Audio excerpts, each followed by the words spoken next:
everyone. We are here today at Soul Sister Light Up. I think this is segment 6, and I am so deeply honored to be here with Miss Diana Bamford, aka Di, healer extraordinaire. I hold Diana very close to my heart because she is my Reiki healer.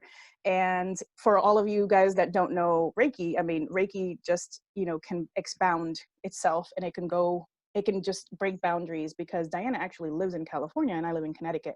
So, but I have had many, many healings from her, and they have all been so revealing and exciting and confirming and confidence building. So I want to share her with you, and so that you can see who she is, what she does, and the beautiful soul that she is. So hello, Diana, how are you? Hi, thank you for that beautiful introduction. Girl, I love you, and you're so amazing, and I'm just a mirror. So ma'am, I just honor you so very much, and thank you for giving me the opportunity to be here and with your audience today. And happy spring. Yes. Spring, many blessings to everyone. Thank you. So you do so many things, right? And I want to highlight what you do so that people, number one, know where to find you. Definitely, go contact you in some way if they need healing, because we all need healing, especially right now at this moment. But before we do that, I want to talk about talk a little bit about your journey. And every time I ask this question, I'm always like so apologetic, but not really, but like, because it's so hard to talk about our journey in such a small space, because our journeys are so big. But if you can just kind of give us the Cliff Note version of your journey from, being a person that worked in corporate America, and now here you are, doing this beautiful, amazing work and helping so many women. Of course. So I am a mother of 3. I have 1 girl, 2 boys. Mm-hmm. And I am, like you said, I worked for corporate America for a long time, but my last job, which it was the last of the last, yes. I was a executive assistant for a company here in San Diego for almost 13 years. Wow. So I had a bunch of roles there. I translated meetings, it's being the executive assistant. It was for a wonderful floral company in San Diego, and it's one of the biggest ones, and having many locations. Like, we have a location in Las Vegas, and that location supplies all of the casinos, and this is all floral supply. So we don't actually work through with the fresh cut flowers. It's just like the vases. So it was so much more than just being like an assistant. Yes. I had my clients a lot. So it was very family oriented. The owners, it's a family business. They had like 7 locations. I helped them open the very last one.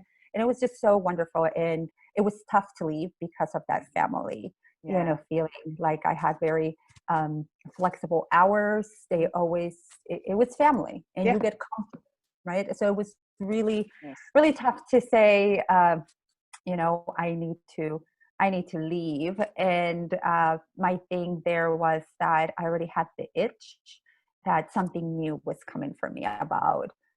So I left on January of 2019. So I've been on my own for a year, and it was so scary. It was so scary to make that decision, having a family, cars, house, kids. It was very intimidating, but I discovered actually energy work in 2016. And 2016, I actually, Stephanie Lane, which we both know, and she's fantastic. Yes, that's how we met, and thank God for Stephanie. Yes. So she used to be a bar instructor, and I love taking her classes. And one time I was going to that class, I remember seeing a flyer that said Reiki Energy and Attunement 1, and I got very curious, and I asked Stephanie.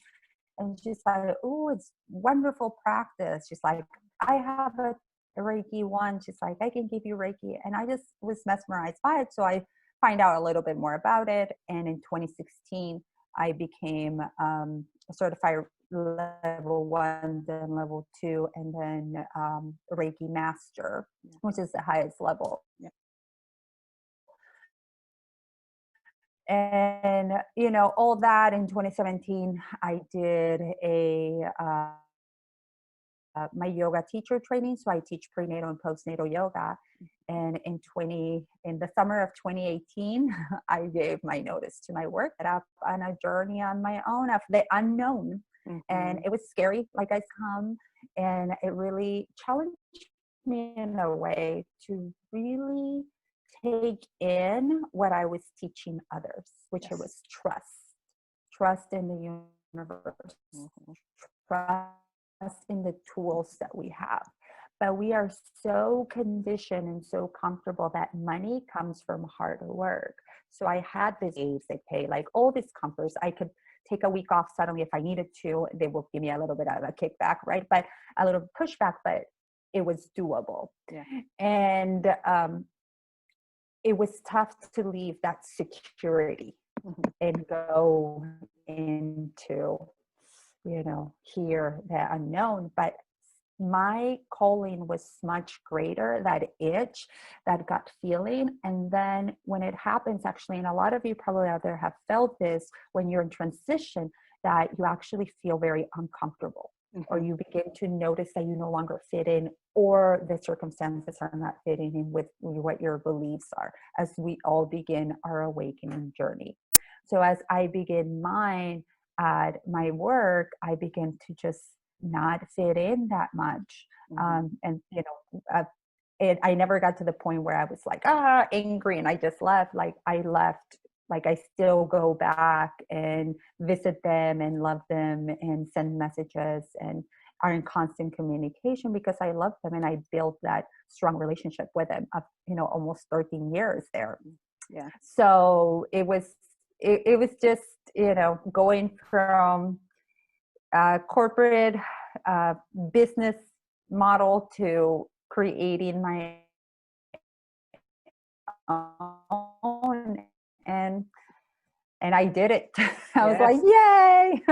I did it. And all of last year was challenging. But I've met so many people. You know, incredible. Have met so many people that have nourished me and taught me so much that I just blessed, and I really learned to trust, which is something that our old beliefs, the conditioning that we have, teaches us that no, you have to rely on others and you can sustain yourself.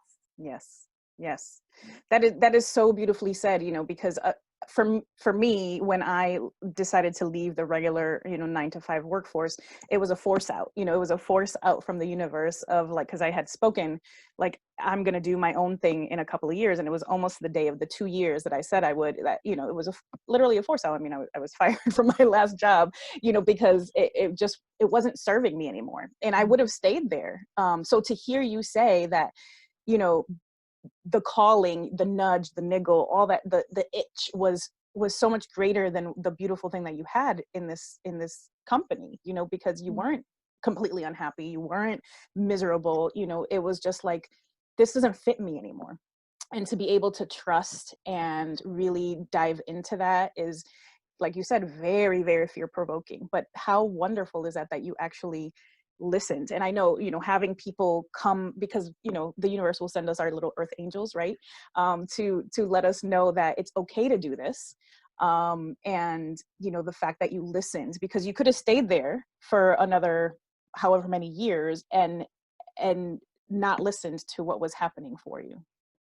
No, absolutely. Absolutely. I remember even when I did yoga teacher training and I used to work one Saturday a month, I was like, don't put me on this particular Saturday because I'm like, I'm doing training. And they're like, oh, I'm like, I'm doing this. Yes. So either we fix it and, or, you know, or not. And I'm also a peer support specialist. And when I took that training, it was already, and I've been a peer support specialist for about 3 years.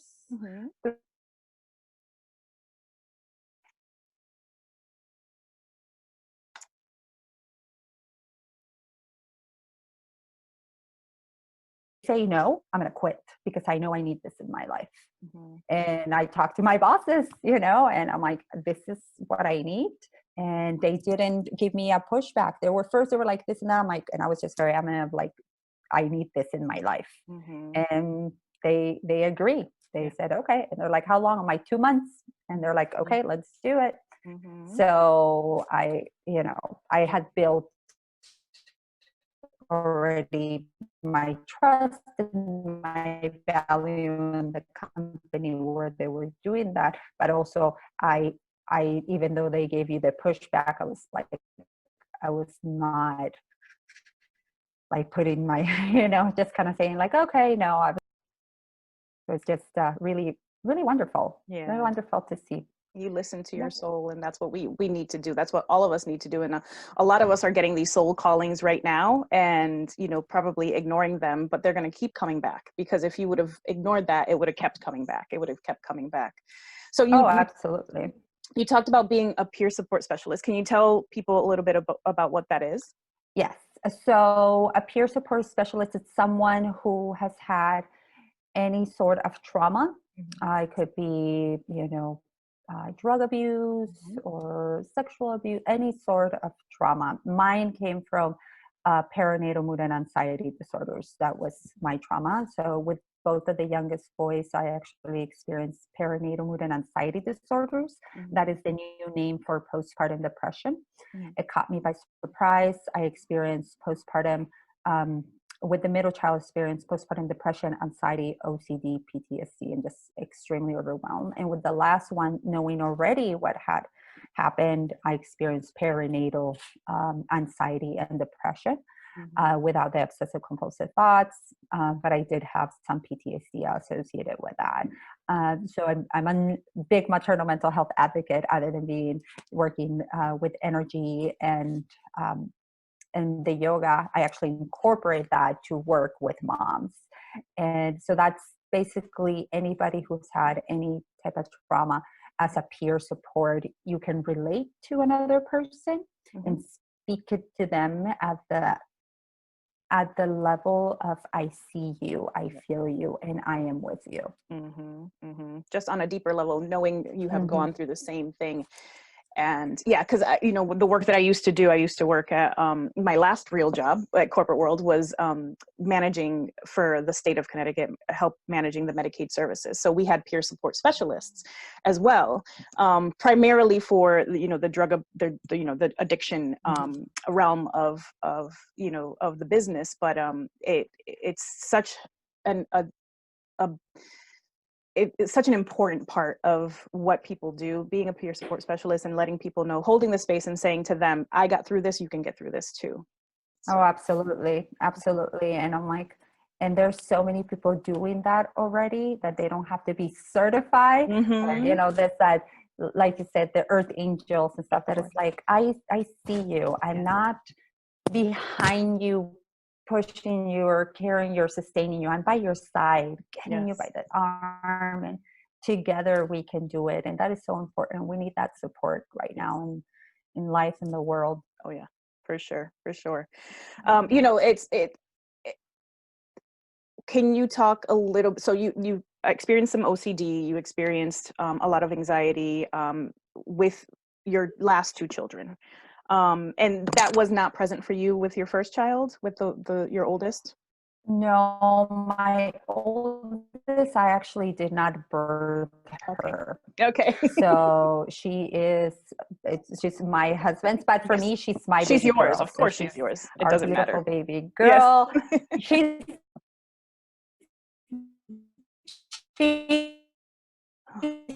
mine. I just, for me, my children, there's no stepchildren. Exactly.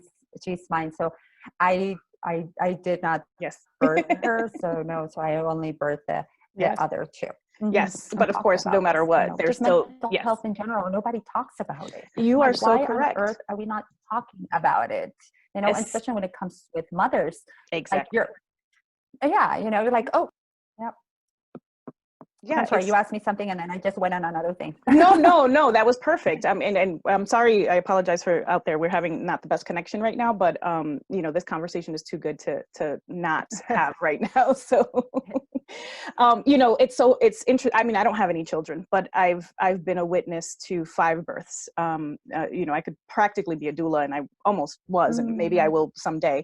Some of the most beautiful experience to be able to witness something like that. But it is a trauma, you know, people, you know, because women have children all the time, they're like, oh, she's having a baby, you know, but your body goes through this huge transition of, it's almost like being, from, you know, what I've heard women talk about and seen myself, it's being in this in between where the veil is very thin, and the experience can be very much an awakening, for many women, you know, for all women really. But if you know, when it gets you into that place of having this high anxiety and these high emotions, you know, would you say that was kind of a part of your awakening, your spiritual awakening?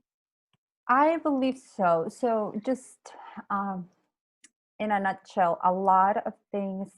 I didn't know how deep we're gonna go, but I guess we're gonna go deep, and it's okay. Sorry, I'm a therapist. No, I know. So okay, so I have 3 children. The girl, our oldest, is from my husband's first marriage, and my boys are from my first marriage. So I was a Navy wife for 5 years, and now my husband. My husband now, he adopted my boys. So we're all, you know, in together. But I was a Navy wife for 5 years, and, you know, just knowing about how the military works, people, you know, are out. So throughout my transition, it's like, I've never had my ex-husband with me during neither of the birth. And I think pretty profound in 2007, because after with our first child, and who was born in 2003, my ex-husband was gone. He came back. I was a roll of all the PTSD, OCD, and you know, wanting to hurt myself, wanting to hurt my child, not knowing what's happening. Why am I feeling like this? And when our boy turned 1, he decided to leave. He decided that he was no longer going to be part of this. He didn't want to be a parent anymore or nothing. We tried to work it out. A few years passed by, yes, no. And I got pregnant with the last one. And he really left. And at that moment, I think something kicked in me where it's like, no, you are this darn warrior that can do this and is born to do more than that. But I do come from a lineage of very, very strong women. And it was like, you do not need a male to help you. And go push. So I think that at that point really kind of pushed me through to begin to notice, you know, what else to do. Because the job that I left of almost 13 years, they hired me pregnant with the last baby. They hired me in 2006 in June, and I gave birth in November. So they saw the fire probably in me, of like, I want this job, I need this, and still you're gonna hire me, and then you're gonna give me maternity leave. Soon after I get hired. My first day at that job, I fainted, and the ambulance had to come and take me to the hospital. Oh my goodness. So it was just things like that. So I think that's when things really began to shift for me, and saw myself more of an individual rather than just the caregiver. So as also I was terrified of losing my identity. I didn't just want to be the mother. You know, I was like, no, I was me prior to this. I cannot lose myself. And I think that's when it really got, like you said, the veil got very thin, and having traumatic births with the first one, and then the second one also it's quite traumatic. I think all that kind of catapulted my subconscious to begin that itch. Because 2008, you know, met my husband, we moved through, you know, all that. We did, my husband now, we've been together for like almost for 12 years. And it just, everything I just saw, it really opened up for me of like, and I begin to listen. I think that was the most important thing, that I begin to listen to the signs and really noticing the signs, even though they've been there for a very long time, but I wasn't choosing to see them. I didn't want to acknowledge them. Yeah. And I think I really began to tune in. But in my case, personally, I believe it took, you know, a young marriage, a divorce, you know, PMADs, perinatal mood disorders, and that kick to catapult me out. Yeah.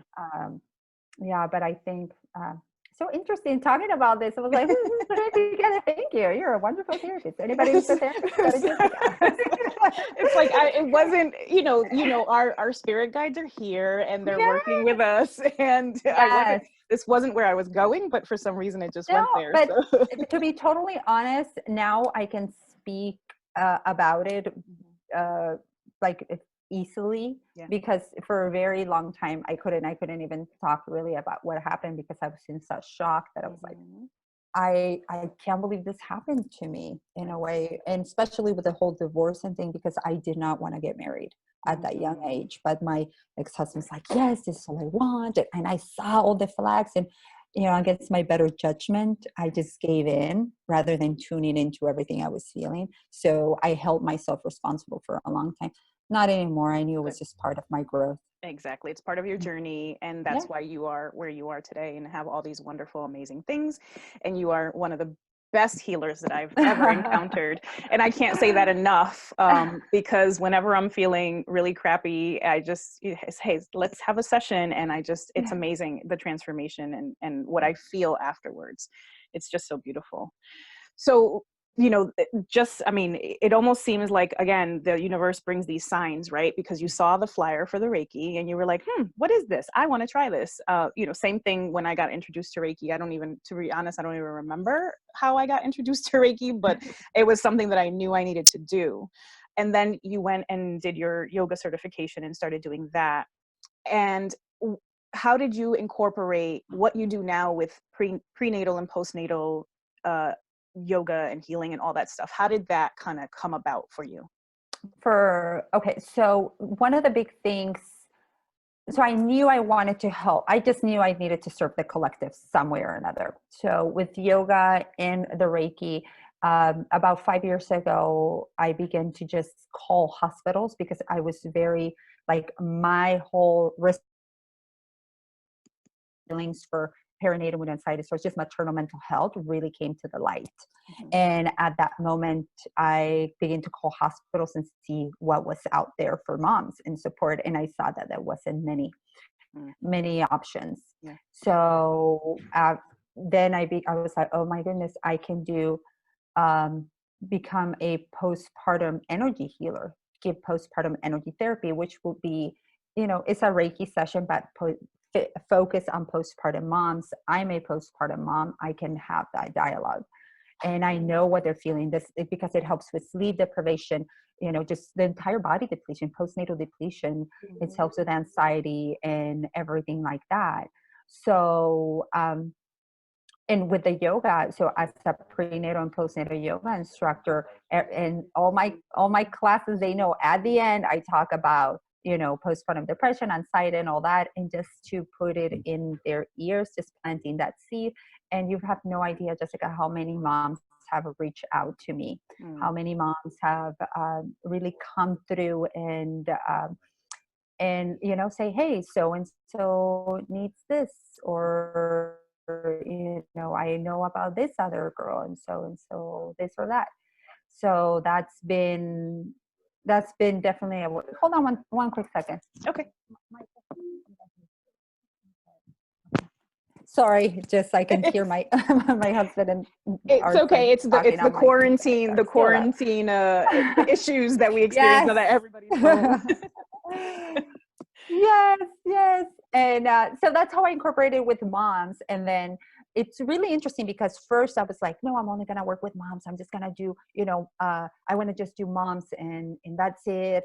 And suddenly all of these other visionaries and entrepreneurs just begin to come into flow. And I was like, I need to work with everyone. Why Yes. am I limiting myself? Mhm. So I've incorporated, just working with Stephanie, who's introduced me to you and to so many other wonderful people out there.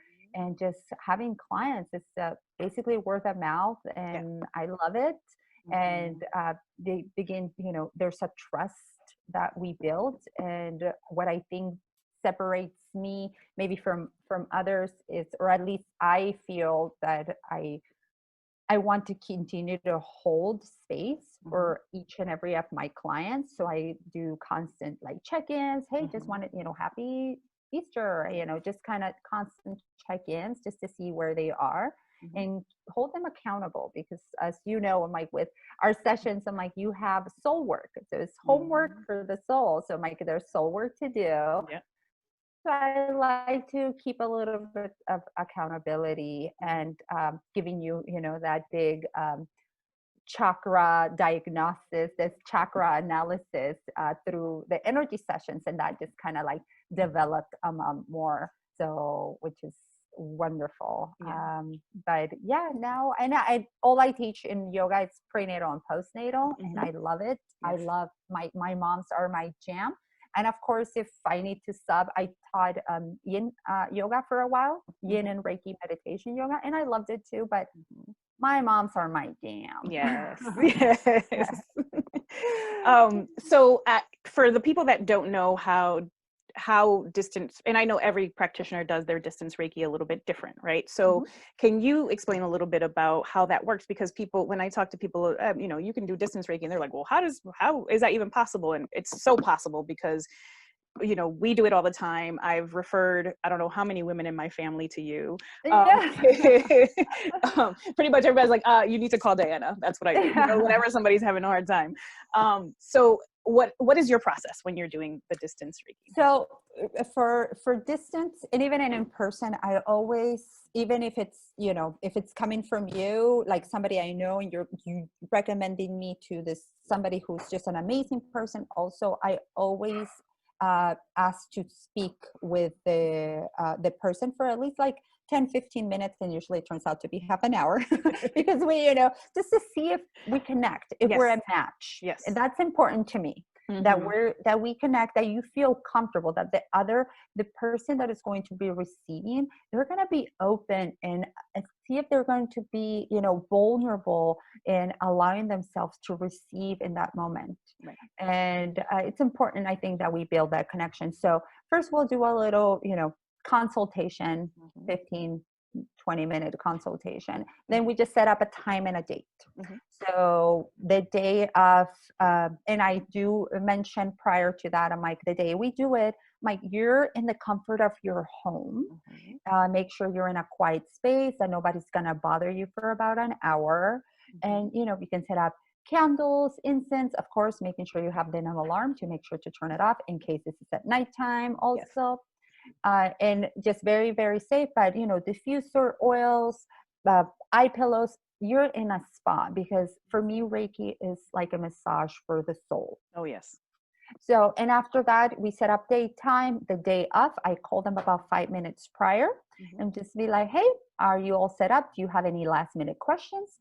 And they're like, nope, I have everything set up, and this, everything's perfect. I'm like, okay, we're going to hang up the phone. And that's the craziest thing for everybody. Yes. They're like, we're not going to FaceTime. You're not going to be on the phone. I'm like, no, I don't really need to see you laying there or listen to you breathe. I'm like, I trust that you're going to do all that.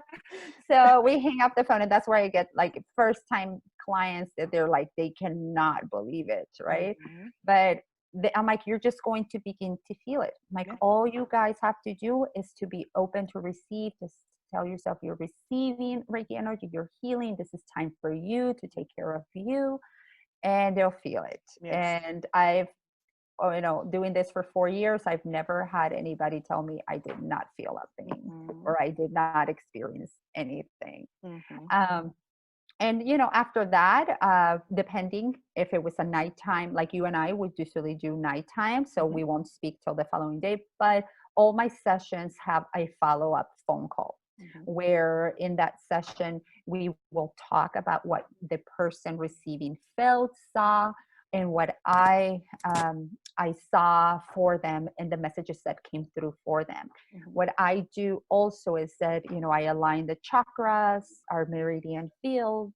So I go through each chakra and I tell you what is in each chakra and what needs to be kind of brought up to light or needs more attention in each chakra. So that's the chakra analysis that I give you at the end. Yeah. And I had a client, my new title is Chakra Whisperer. She's like, you're a chakra whisperer. You speak for the chakras. You really are. Like, I was like, I never thought of that. And I really liked it. I'm like, ooh, I'm the chakra whisperer. I like that. And, after that, but before the person wakes up, the day of, I will send the person who's receiving some oracle cards that I would have pulled out for them. Maybe 2, maybe 4, maybe 6, depending on what's being called. And that's part of our follow-up conversation. So they get a spread of an oracle card reading, and everything's associated with their energy. Everything's speaking with their energy. And then we just talk, have a conversation, and then the following day, we didn't speak, say we did it in the morning, I always follow up to see how they slept. I'm always interested to see how they slept the day they got Reiki that night. And just in case, sometimes we get a lot of downloads through the night. And just so everybody knows, if you can remember the dreams, they're not dreams. They're messages. Yeah, exactly. So that's why I'm like, if you have any questions, something came in. So then we sometimes get to dissect again. And the conversation that we have the following day or that same day is done via Zoom. It's about 30 minutes. And I get to send you the link so that you have it. The other person has it, and they can always refer back to it and be like, what happened at that session? I remember she mentioned something. Just go and replay it. It's totally yours. It's so, every experience that I've had has been very different, but it's been always exactly what I needed. And I always sleep like a baby. I know you always ask that question. And you're like, how did you? I'm like, I always sleep like a baby that the night of or whatever. And the other thing that's really interesting is, I have 2 dogs, but my older dog, he's very, very in tune, and he knows if I'm coming out, say to him, I'm getting a Reiki healing, and he sometimes he'll calm, sometimes he'll be a little pain in the butt, but most of the time then I'll, ask spirit, calm him down. He calms down almost to the minute. When you are done, he starts barking, to say we're done. It happens every single time. And I'm like, this is so weird. He knows exactly when, usually when he's barking, you're sending me the oracle cards. It is such an amazing experience. Just all around, so I always highly recommend you to everybody because you are the chakra whisperer for sure. And I'm so mad I didn't come up with that term first, but totally I appreciate it though. Oh, that's it. And you know what? Animals are very in tune, and they can be very sensitive. And usually I'm like, if you know your pet, just know it's okay to have them in the room, but just know they can be sensitive. There's others, if they're really, really young, sometimes they can get very, kind of excited, and then they can begin to bark and do things like that. I'm like, if you think the dog is going to, or your pet is going to be scratching at the door, let them in. They just want to receive also. So he sits at the bottom of the steps and just waits for me. And then when seriously, he's the one that usually gets me out of it. And I look at the clock and I'm like, damn you. He knows it. He knows it every time. It's so crazy to me. On point. Totally, completely on point. So is that your kind of the yoga and the Reiki, is that your primary, what you do primarily? Well, no. Okay. Now there's so much more. Okay. Right now I have a few exciting things that are happening. So there's a little more. So I do yoga and Reiki. So I do, the Reiki sessions with the entire analysis, but I just begin to do they're called mini energy check-ins. And actually I need to set up an appointment with you as I am gifting them to my clients right now. Ooh. It's a 20-minute, it's Mhm. 20 minutes, and it's a quick check-in. We do a FaceTime or a Zoom, 20 minutes. And what I do is prior to it, I'll be like, hey, Jessica, I have something to offer you if you're, of course, you know, with your permission, if you want it or not. But it's a 20-minute energy check-in. And in that energy check-in, what I'm going to do, I'm going to, with your permission, I'm going to channel who's in your immediate energy field. So who is in your immediate energy field? I will go in, I will see what messages are coming through, and then you get to ask a question that you want clarity on, or direction, or maybe valid, you know, just reassurance on, and you ask that question. And from there, I pull just an oracle card, one oracle card, and we close it up, and we're done. So it's just, we're checking in how you're doing, where it's coming. Often, as I've been doing it, often it has come in, and they have so many messages for the person. Yeah. So aside from this, I also do Akashic readings. So the way I do an Akashic reading is an hour and a half live, and it has a 5-card spread, and then I go into the records. So you're familiar with the Akashic? Yeah. Actually, okay. Stephanie has done a couple on Akashic readings when I was working with her. So yeah. Beautiful. So, you know, so that is, I'm not tapping into your records when I channel, but I am in your immediate field. As we know, you know, we have angels, archangels, ascended masters, you know, loved ones, guides, spirit guides around us. But what I teach people, like so many times, or I share with people, is this: it's not the same angels all the time. It's not the same guides, because I'm like, why would you get a mechanic when you need a plumber, right? It's like, no. So there's so many, we're surrounded by this. So I've been doing a lot of more channeling, and I find that within 20 minutes, somebody, you know, can get also a lot of information, and they've been very successful. They're really liking them. So that is something that is a little bit smaller that I begin to offer, aside from the Akashic readings. But yeah, right now it's just been a lot of energy work and this mini Reiki sessions, mini energy check-ins. I haven't actually advertised them in any way or offer them, just with the clients. And it's just so interesting how they're like, they send me a message and they're like, hey Dee, can I have a 20-minute? I actually have one today at 4. You know, it's like, hey, can I have a little mini energy check-in? And I'm just like, wow, yes, let's do it. And I see the benefit of all of it all. So is that how it developed for you? Because people were asking for these kind of mini check-ins, or it was something that your guides said, basically, this is you're going to do? It was guided. So I can channel really well, I discovered. And I discovered actually this year, well, since last year, that I was suppressing that in a way. Yeah. I wasn't really gonna like pushing myself to be more open like I would channel when we're doing sessions, but I can actually channel really well for others, not only when I'm like I have to be in that entire form, you know, and just in that entire, like doing a Reiki session. Right. So I swear there's a portal at my shower. That's where I get all my ideas. Mine is my car, which sucks because I can't write things down. So voice memo, girl, voice memo. Yeah. But and that's where I kind of got the download of doing the channeling, and it came with some noise techniques. So I tend to snap a lot as I'm bringing it into form, and just all these other little techniques became in my not my awareness, but my connection with light language, because I've been so in love with light language, really began to grow much stronger. And I was like, okay, I need to dive into this and really begin to offer it. And especially for somebody who's like, I don't know what that is, you know, of like a energy check-in. What is that? It's not, maybe they don't want to commit yet for a whole session where, you know, through a session, I can really tell them a lot.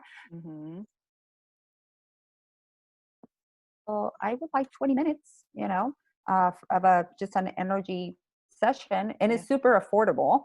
So it's like, we can just do 20 minutes in, out, and from there they can decide if they want more in the future or not, or they want to experience some of the other healing modalities. But at least we planted a seed, and that's what is so important right now as the world is ascending. Oh yeah, for sure. And definitely they're going to want more, because that's just the way it is, because you're that good. So, yeah.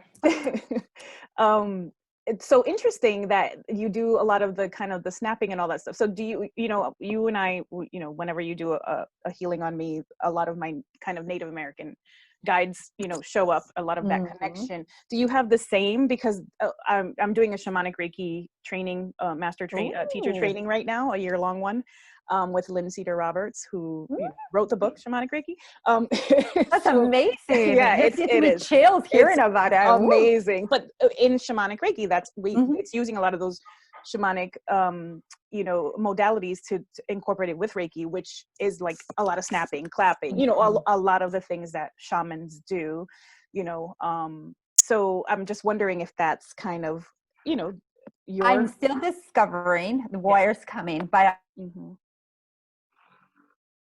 oh, I am thinking probably something out there. I've come from a big lineage of, Indian Jackie with like my grandpa and things like that. So I think I'm just awakening furthermore now that I'm more, because it was like, I've been called to do this, but I haven't done it. So I feel like now is the time to begin to tap into it, and I'm beginning more open. So I haven't pinpointed exactly like where it's coming in my tapping. I just know that I need to do it, and it's part of it. It's just part of it, the tapping. And I do a lot of this when I'm channeling and touching, and it just comes natural. Like I don't, because it's not me. It's not Diana doing telling you something. I'm channeling. So exactly. That's so beautiful. So beautiful. I love it. So I'm gonna, usually what I do towards the end, and at the end I want you to let people know how they can find you, because they need to find you. So I usually I do this little thing called the spotlight. So it's just 3 little questions that I want to ask you, and answer them as best you can, because some of these questions could be a little big. But so the first one is, what lights you up? What lights me up? I don't know. Lately, I'm just very excited for life. Yes. I know we are going through really tough times right now, but it lights me up that I see the world ascending. It's not really caving in, even though the media may want to show you that it's caving in, but we're much stronger than that, much wiser. So just every day there's like a new adventure. I live in a house full of testosterone, which is really interesting, but I still am like, I am the queen of this house. And I don't know, I'm excited to work for the collective, with the collective, and I'm just excited.